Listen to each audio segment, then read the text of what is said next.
Seorang remaja bernama Rizky Nurfadilah, berusia 18 tahun, diduga menjadi korban tindak pidana perdagangan orang setelah dibawa hingga ke Kamboja. Kasus ini terungkap setelah keluarga meminta bantuan dan sebuah video yang dibuat oleh neneknya, Imas Siti Rohanah, beredar luas di media sosial. Dalam video itu, Imas memohon pertolongan kepada pihak berwenang di Indonesia. Ayah korban, Dedi Solehudin, menjelaskan bahwa semuanya bermula ketika anaknya mendapatkan tawaran bermain sepak bola di Medan dari seseorang yang dikenal melalui Facebook.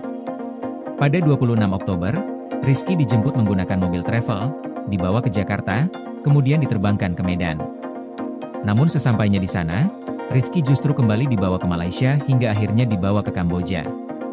Rizky kemudian memberitahu ibunya yang bekerja sebagai pekerja migran Indonesia di Hong Kong, lalu kabar itu diteruskan kepada sang ayah di Bandung. Menurut cerita Rizky, ia dijebak dan tidak pernah benar-benar dibawa untuk bermain sepak bola.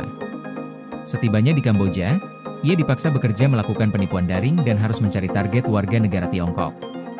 Jika tidak memenuhi target, ia mengalami kekerasan fisik.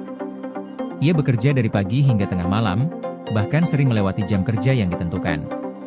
Semua informasi itu disampaikannya kepada keluarga secara sembunyi-sembunyi karena takut dihukum jika ketahuan. Dinas Ketenagakerjaan Kabupaten Bandung membenarkan telah menerima laporan dari keluarga pada 7 November. Laporan itu kemudian diteruskan ke BP3MI Jawa Barat sebagai pihak yang berwenang menangani pemulangan pekerja migran. Rizky diketahui berstatus pekerja ilegal sehingga proses pemulangannya harus mengikuti mekanisme resmi melalui BP3MI, KBRI, dan kementerian terkait. Perhatian publik terhadap kasus ini semakin meluas setelah sejumlah pemain Persib Bandung mengunggah poster berisi seruan bantuan melalui media sosial. Pemain seperti Adam Alis, Rezaldi Hehanusa, Robi Darwis, dan Hamra Hehanusa, serta pesepak bola lainnya, ikut menyebarkan informasi mengenai kondisi Rizky yang disebut berada dalam situasi membahayakan di Kamboja. Poster tersebut memuat penjelasan tentang kronologi perjalanan Rizky yang berawal dari ajakan bermain sepak bola hingga akhirnya menjadi korban dugaan perdagangan orang.